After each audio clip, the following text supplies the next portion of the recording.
Please welcome to speak to us the funniest man on earth, a performer of legendary comic genius, a children's book author of profound depth, an individual of enormous compassion who is doing so much to make our world a better place, the great Jim Carrey.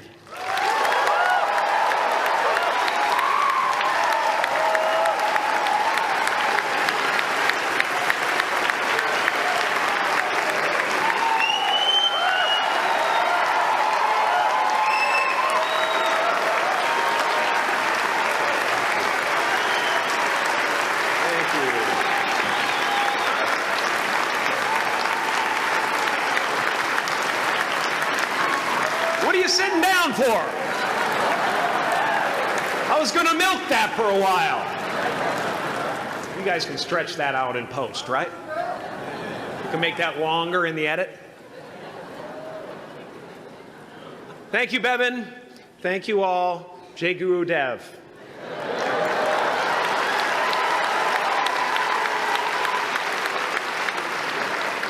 I brought one of my paintings to show you today. I hope you guys are going to be able to see it okay. It's not one of my bigger pieces, so you might want to move down front. Get a good look at it. Faculty, parents, friends, dignified guests, graduating class of 2014. And all the dead baseball players coming out of the corn to be with us today. After the harvest, there's no place for them to hide. Fields are empty. There's no cover there.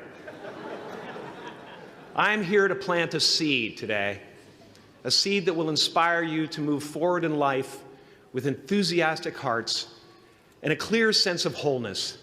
The question is, will that seed have a chance to take root?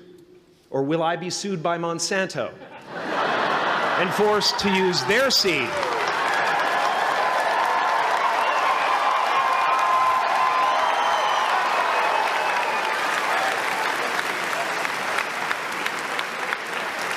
Which may not be totally Ayurvedic. Excuse me if I seem a little bit low energy today, whatever this is. I slept with my head to the north last night. Oh man! Oh man! You know how that is, right, kids? Yeah. Woke up right in the middle of Pitta, couldn't get back to sleep till Vata rolled around. Crazy.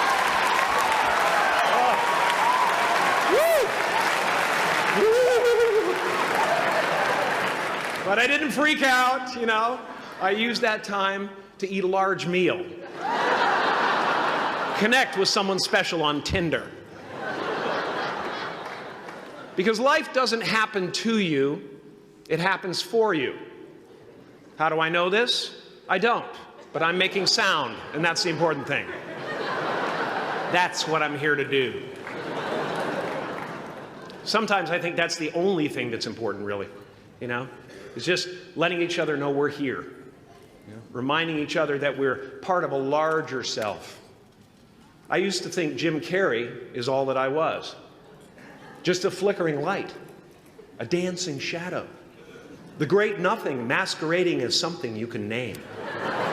Seeking shelter in caves and foxholes dug out hastily, an archer searching for his target in the mirror, wounded only by my own arrows, begging to be enslaved, pleading for my chains, blinded by longing and tripping over paradise. And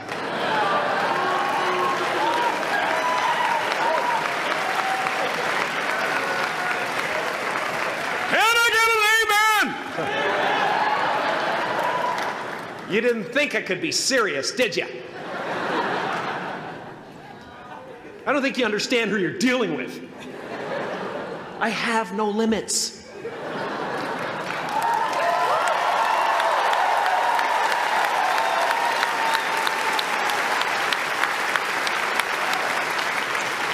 I cannot be contained because I'm the container.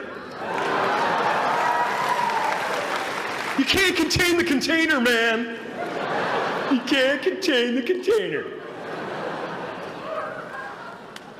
I used to believe that who I was ended at the edge of my skin, that I had been given this little vehicle called a body from which to experience creation. And though I couldn't have asked for a sportier model, it was, after all, a loaner and would have to be returned. Then I learned that everything outside the vehicle was part of me too. And now I drive a convertible.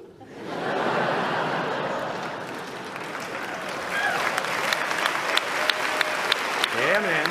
Top down, wind in my hair. Woo! I am elated and truly, truly, truly excited to be present and fully connected to you at this important moment in your journey. I hope you're ready to open the roof and take it all in. Okay, 4 more years then. They're obviously not ready. Just need some more cooking.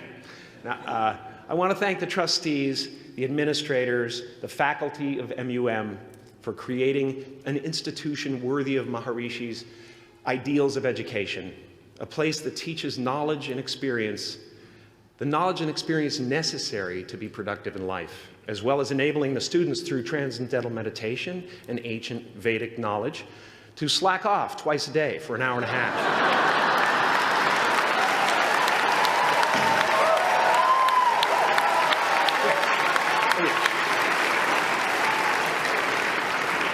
Don't think you're fooling me. But I guess it has some benefits. It does allow you to separate who you truly are and what's real from the stories that run through your head. You have given them the ability to walk behind the mind's elaborate set decoration and to see that there's a huge difference between a dog that is going to eat you in your mind and an actual dog that is going to eat you.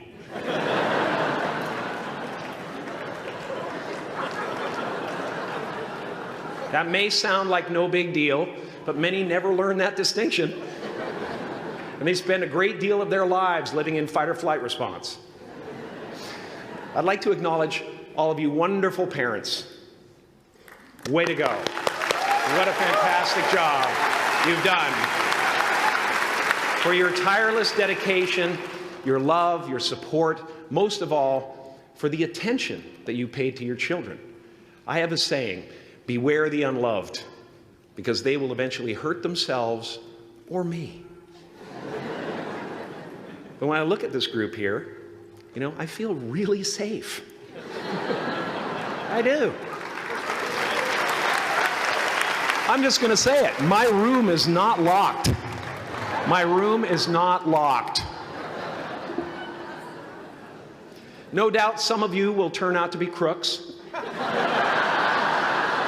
But white-collar stuff, you know, Wall Street, that type of thing, you know, crimes committed by people with self-esteem. Stuff parents can still be proud of in a weird way. And to the graduating class of 2017, -3. You didn't let me finish.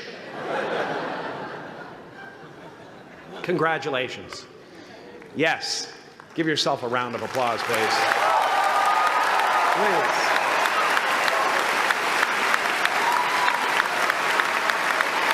Yeah.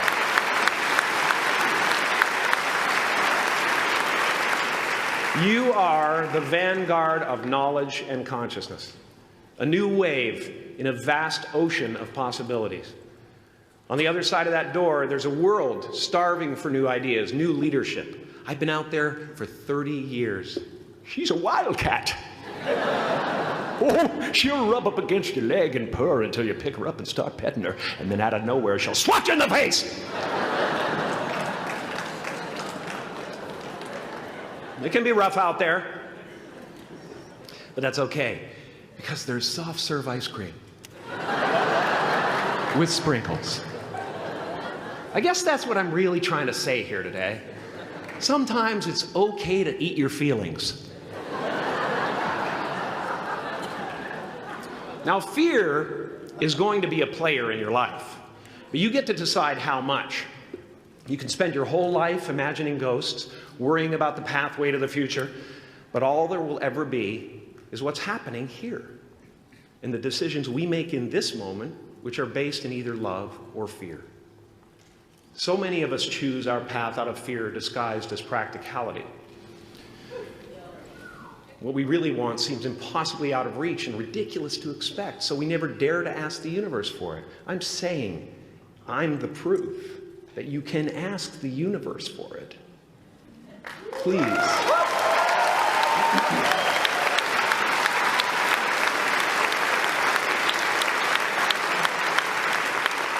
And if it doesn't happen for you right away, it's only because the universe is so busy fulfilling my order.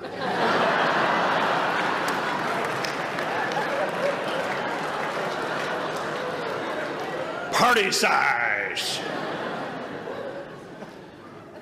My father could have been a great comedian, but he didn't believe that that was possible for him. And so he made a conservative choice. Instead, he got a safe job as an accountant. And when I was 12 years old, he was let go from that safe job. And our family had to do whatever we could to survive. I learned many great lessons from my father, not the least of which was that you can fail at what you don't want. So you might as well take a chance on doing what you love.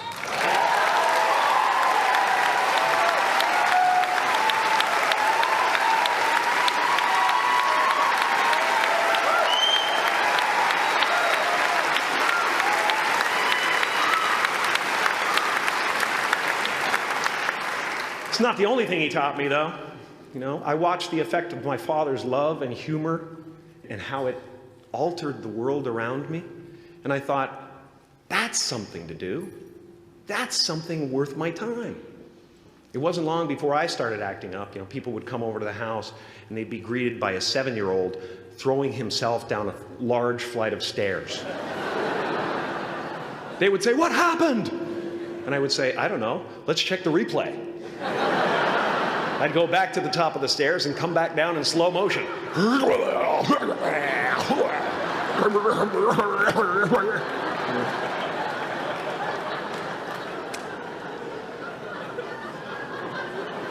It was a very strange household. My father used to brag that I wasn't a ham, I was the whole pig. And he treated my talent as if it was his second chance. When I was about 28, after a decade as a professional comedian, I realized one night in LA that the purpose of my life had always been to free people from concern, just like my dad. And when I realized this, I dubbed my new devotion the Church of Freedom from Concern. The Church of FFC.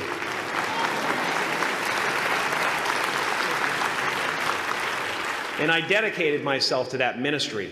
What's yours? How will you serve the world? What do they need that your talent can provide? That's all you have to figure out. As someone who's done what you're about to go and do, I can tell you from experience, the effect you have on others is the most valuable currency there is.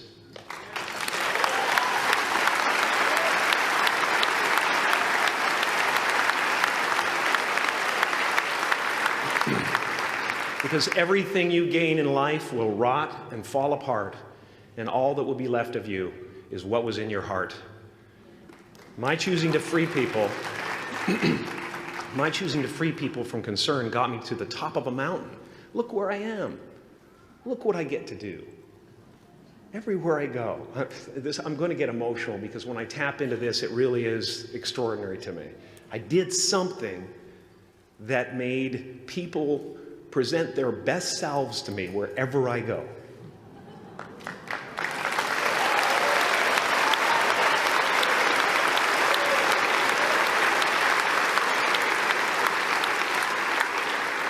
I am at the top of the mountain, and I was, and the only one I hadn't freed was myself, and that's when my search for identity deepened. I wondered who I'd be without my fame. Who would I be if I said things that people didn't want to hear? Or if I defied their expectations of me? What if I showed up to the party without my Mardi Gras mask and refused to flash my breasts for a handful of beads? I'll give you a moment to wipe that image out of your mind. But you guys are so ahead of the game. You already know who you are.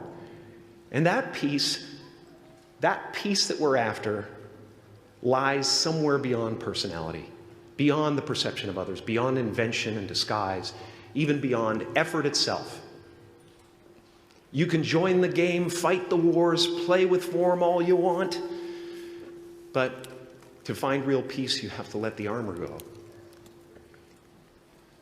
Your need for acceptance can make you invisible in this world. Don't let anything stand in the way of the light that shines through this form. Risk being seen in all of your glory.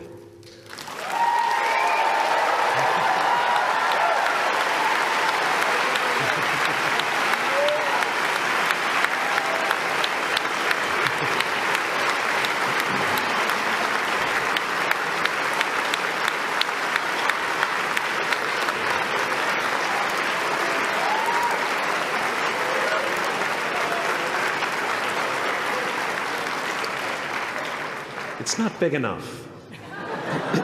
This painting is big for a reason. It's called high visibility. It's about picking up the light and daring to be seen. Here's the tricky part. Everyone is attracted to the light.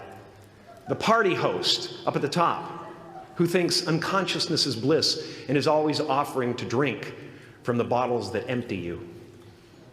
Misery below her. Despises the light, can't stand when you're doing well, wishes you nothing but the worst. The Queen of Diamonds, under him, needs a king to build her house of cards. And the hollow one down bottom there will cling to your leg and say, please don't leave me behind, for I have abandoned myself.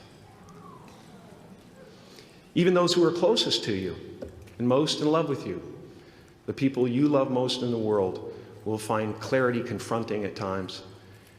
This painting took me thousands of hours to complete. And when I was finished, thank you, thousands of hours, yes. I'll never get them back. I'll never get them back. I worked on this for so long. I was weeks and weeks like a madman alone on a scaffolding. And when I was finished, one of my friends said, this would be a cool blacklight painting. So I started over.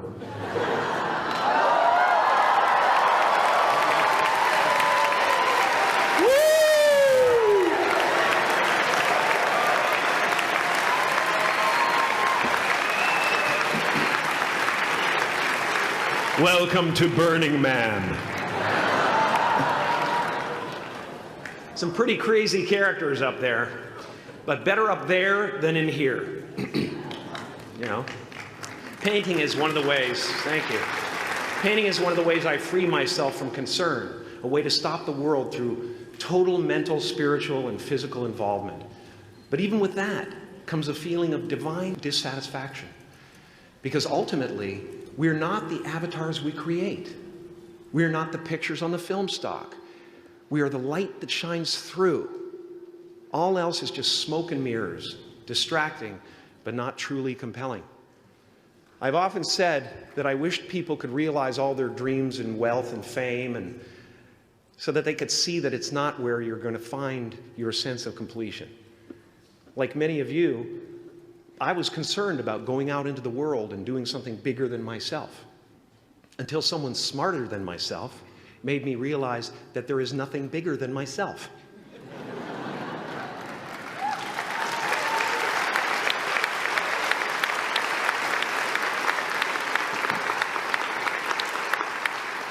My soul is not contained within the limits of my body. My body is contained within the limitlessness of my soul. One unified field.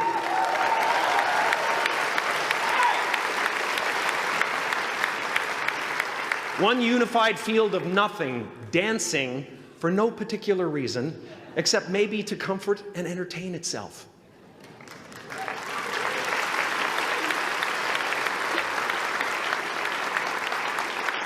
As that shift happens in you, you won't be feeling the world, you'll be felt by it. You'll be embraced by it. Now I'm always at the beginning. I have a reset button, and I ride that button constantly. Once that button is functioning in your life, there's no story that the mind could create that will be as compelling. The imagination is always manufacturing scenarios, both good and bad, and the ego tries to keep you trapped in the multiplex of the mind.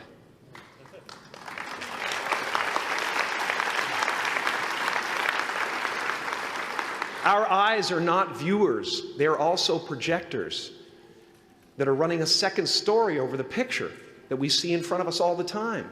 Fear is writing that script, and the working title is, I'll Never Be Enough.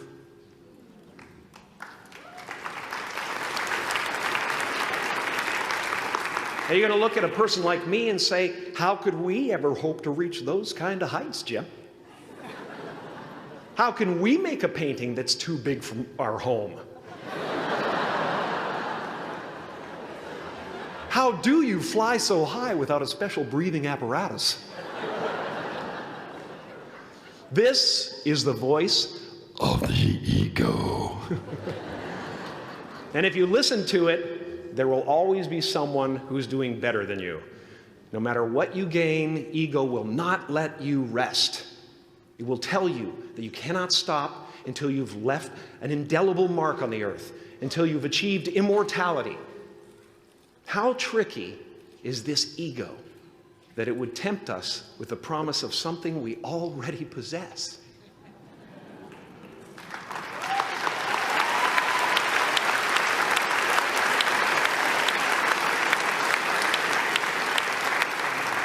So, I just want you to relax. You know, that's my job. Relax and dream up a good life. I had a substitute teacher from Ireland in the 2nd grade that told my class during morning prayer that when she wants something, anything at all, she prays for it and promises something in return, and she always gets what she wants.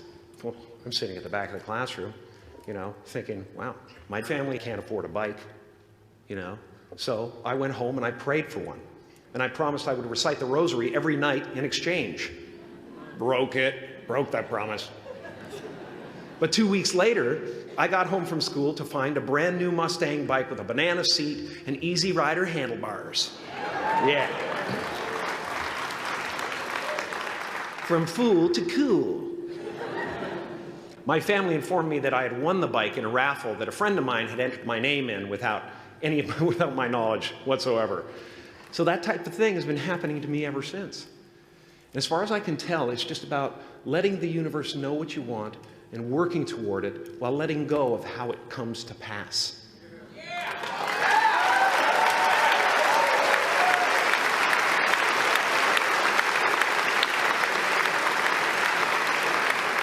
Your job is not to figure out how it's going to happen for you, but to open the door in your head. And when the door opens in real life, just walk through it.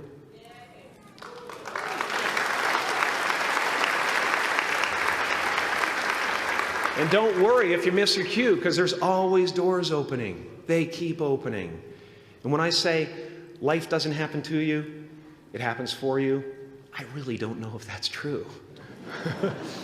I'm just making a conscious choice to perceive challenges as something beneficial so that I can deal with them in the most productive way. You'll come up with your own style. That's part of the fun. Oh, and why not take a chance on faith as well?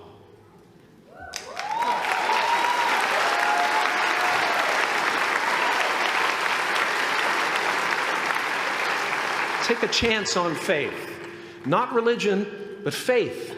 Not hope, but faith. I don't believe in hope. Hope is a beggar. Hope walks through the fire, and faith leaps over it.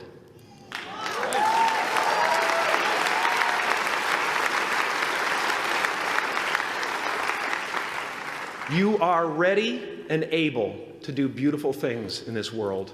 And after you walk through those doors today, You will only ever have two choices, love or fear. Choose love, and don't ever let fear turn you against your playful heart. Thank you so much. I'm so honored.